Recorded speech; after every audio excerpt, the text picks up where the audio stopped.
selamat siang Bapak. Siang Ibu Pera. Ya, mohon maaf Bapak saya mengganggu waktunya, mohon izin juga atas kesediaan waktu dari Bapak untuk mewawancarai mengenai pengambilan keputusan berbasis nilai-nilai kebajikan sebagai seorang pemimpin.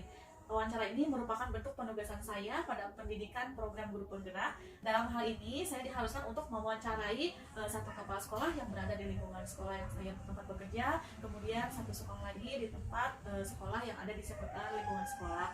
Sekali lagi, saya mohon izin dan mohon kerjasamanya dari Bapak dalam melaksanakan wawancara ini.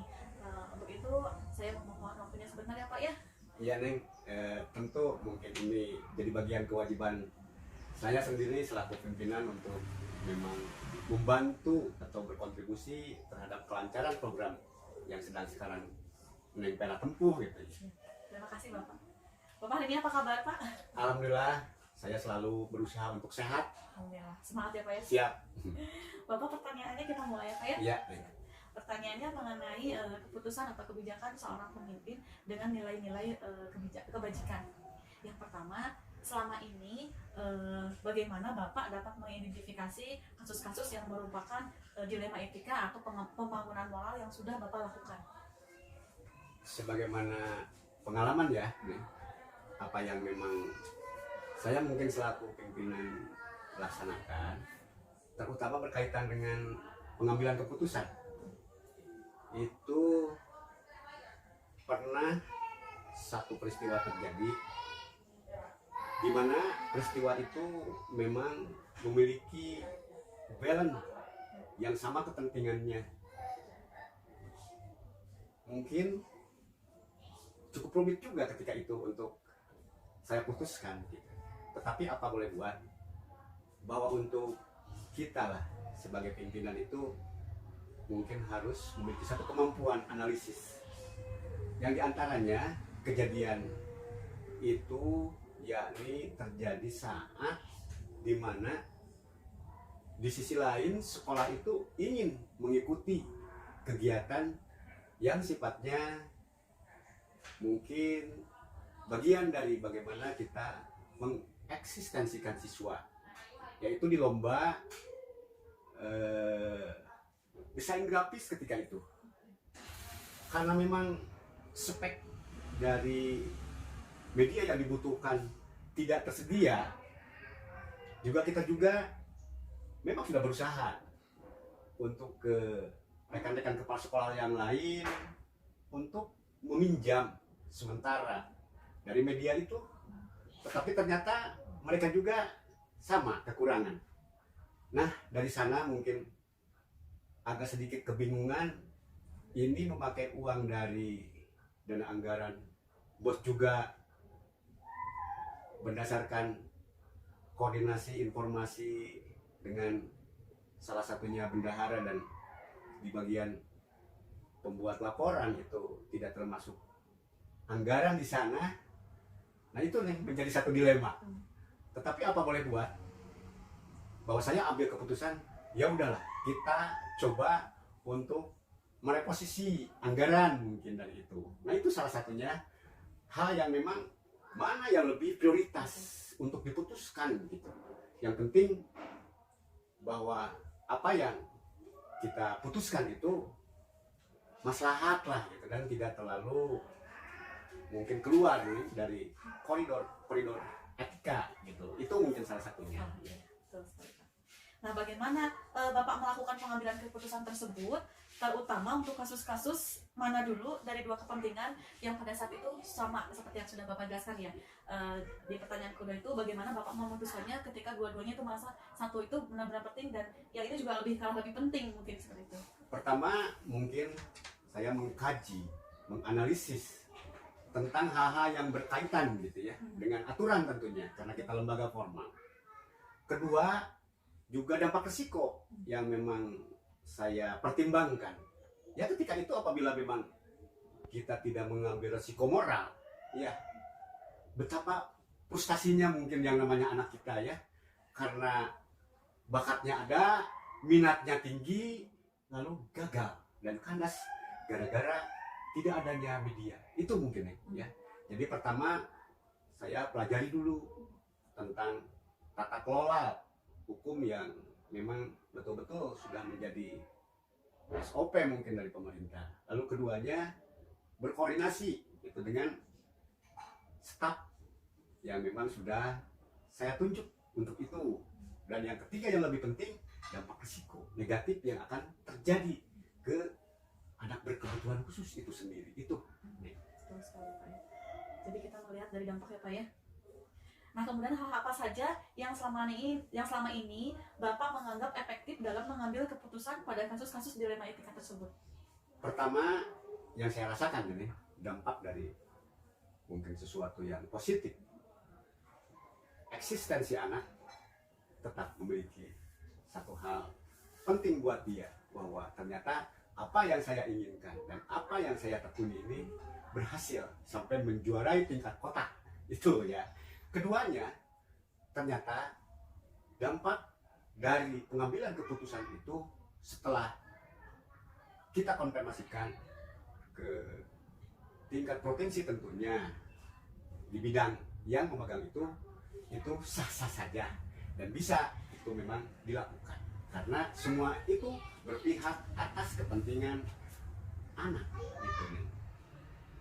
Ya, baik ya, Pak. Kemudian pertanyaan selanjutnya, hal apa saja nih yang selama ini merupakan tantangan dalam mengambil keputusan dilema etika tersebut yang mengandung nilai-nilai kebajikan? Tantangannya, kalaulah memang kita ambil kasus dari yang lain ya, memang cukup berdilema dan memang berat lah itu ya untuk pimpinan bagaimana mengambil keputusan yang memang betul-betul harus sesuai mungkin dengan hasil yang kita harapkan gitu. Ya diantaranya seperti ini kan, kasus yang namanya dilema etika ya. Ketika itu entah mungkin apa yang menjadi permasalahan di sekolah SAB Insan, pernah ada orang tua mungkin sudah melakukan survei lingkungan kali ya, karena di Kota Tasik ini kan tata kelola tentang letak wilayah tidak jauh, sehingga pernah ada yang datang orang tua itu memohon rekomendasi untuk memindahkan anaknya. Nah itu kan jadi satu hal yang memang eksklusif untuk pimpinan. Di sisi lain kita itu butuh dengan kuantiti jumlah anak yang menjadi siswa pembelajar, karena satu sekolah bisa dianggap maju apabila salah satu indikasinya ya banyaklah jumlah siswa. Tetapi di sisi lain saya juga sebagai pimpinan harus bijaksana. Harus bijaksana apa? Ya menghargai hak-hak orang tua. Nah di sanalah mungkin ada satu hal yang dipertimbangkan. Ya salah satu solusi saya sebelum mengeksekusi nih, memberi tentang pencerahan berbagai macam hal yang telah selama ini kita lakukan. Tetapi karena memang ada spek-spek yang memang dia inginkan, ya itulah mungkin ya yang tidak bisa saya putuskan untuk ditolak. Juga ada kasus lain, apa ya di ketenaga kerjaan juga pernah mengalami itu. Di sisi lain saya selaku pimpinan harus punya satu aksesibilitas yang tinggi untuk menjembatani guru-guru berkarir. Tapi di sisi lain betapa hebat tentang keterbatasan guru yang ada di SLB Insan Sejahtera yang saya pimpin. Nah itu menjadi dilema etika yang luar biasa. Ini harus bagaimana? Ya setelah saya merefleksi, merenungkan tentang bagaimana mengumpamakan guru tersebut dengan kebutuhan diri saya sendiri, ya bukan dengan terpaksa ya, mengizinkan untuk beliau itu beralih. Ada yang berpindah profesi, juga ada yang meniti karir untuk lebih jelas mungkin masa depannya. Itulah dilema-dilema etika yang memang pernah terjadi dan saya eksekusi. Iya, tantangan. Jadi tantangan untuk Bapak dalam mengambil keputusan. Ya. Kemudian apakah apakah Bapak memiliki sebuah tata cara atau jadwal tertentu dalam menyelesaikan sebuah masalah? Apakah ada Bapak bisa langsung menyelesaikannya seketika atau memang ada jadwal tertentu yang ketika itu Bapak dapat mengambil keputusan tersebut? Kalau karakter saya, ya nih, itu begitu ada masalah, begitu jualah saya melakukan solusi untuk mengatasi permasalahan itu. Adapun memang tentang jadwal, ya, jadwal untuk mengantisipasi lah dari keterjadian peristiwa yang memang tidak diharapkan, itu kita membuat satu program untuk temu dengan orang tua, musyawarah, juga dengan guru-guru gitu. Tetapi kalau hal-hal yang sifatnya mendadak, ya seperti itulah, karena mungkin mereka juga tidak direncanakan gitu, karena kita hanya berikhtiar. Tiba-tiba hari ini kita merasa nyaman, besok pagi kan kita ingin beranjak pergi gitu. Jadi cara-cara pengambilan karakter saya dalam memutuskan problem yang bernuansa dilema etika itu seperti itu. Jadi begitu ada masalah, ya di sanalah pula penyelesaiannya. Saya berusaha mematangkan untuk pengambilan keputusan. Jadi tidak ada jadwal tertentu ya Pak ya? Tidak nih, karena insya Allah lah semua orang juga tidak akan memiliki rencana yang terpola gitu.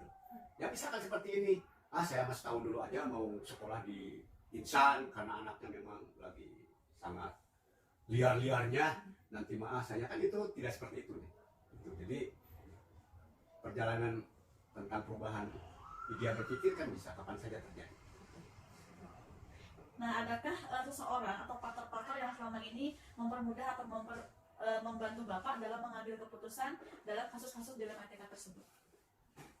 Tentunya faktor baik eksternal maupun internal itu memang balance. Pertama, kita harus menjadi orang dewasa dengan terus belajar bagaimana kita harus memiliki satu strategi jiwa yang sedikit untuk ingin berbagi lah, yaitu. Lalu di faktor eksternalnya tentunya berbagi kebahagiaan ya.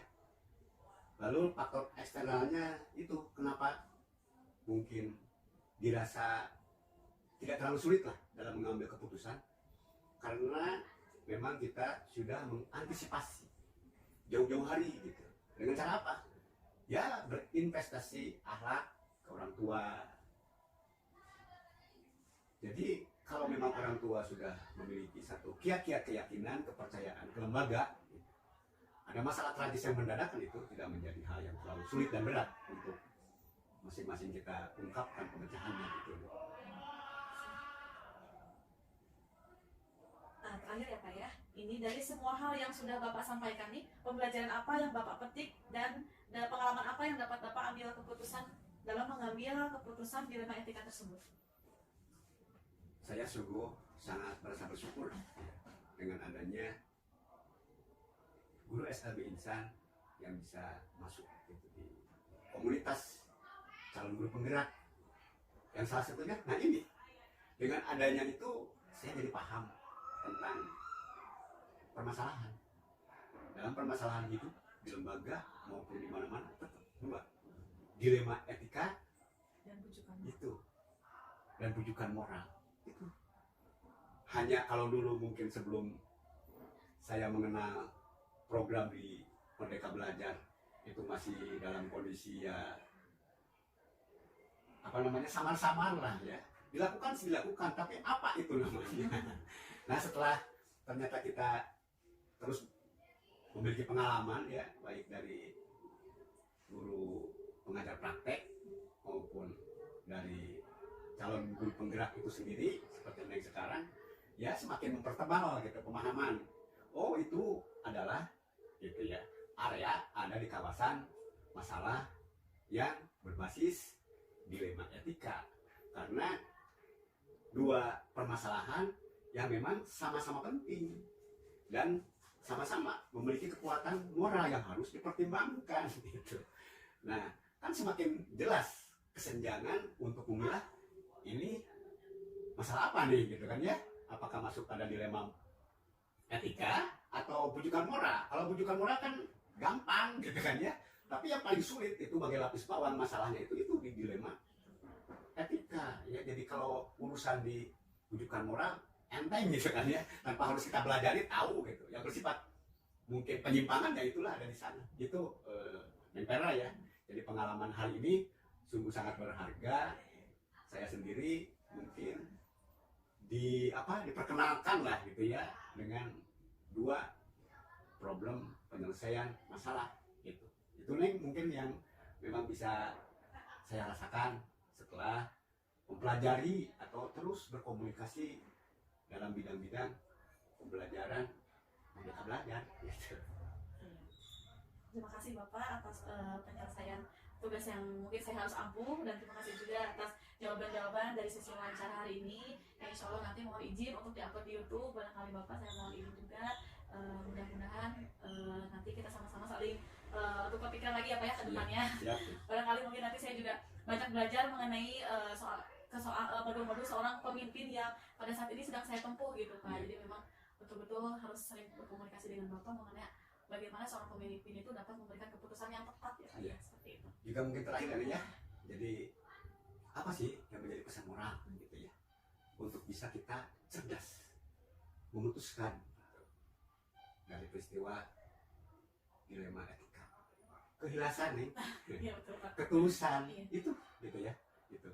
Semoga apa yang memang yang sedang tempuh sekarang, saya selaku pimpinan sungguh sangat mendoakan mudah-mudahan nih sehat, diberi kelancaran. Juga sampaikan salam kepada seluruh mungkin para pendamping Neng di CGP.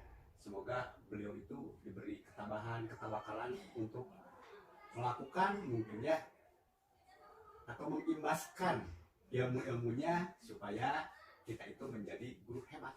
Siap nanti akan saya sampaikan. Ya. Terima kasih Bapak atas Sama-sama. waktunya. Assalamualaikum warahmatullahi wabarakatuh. Waalaikumsalam warahmatullahi wabarakatuh.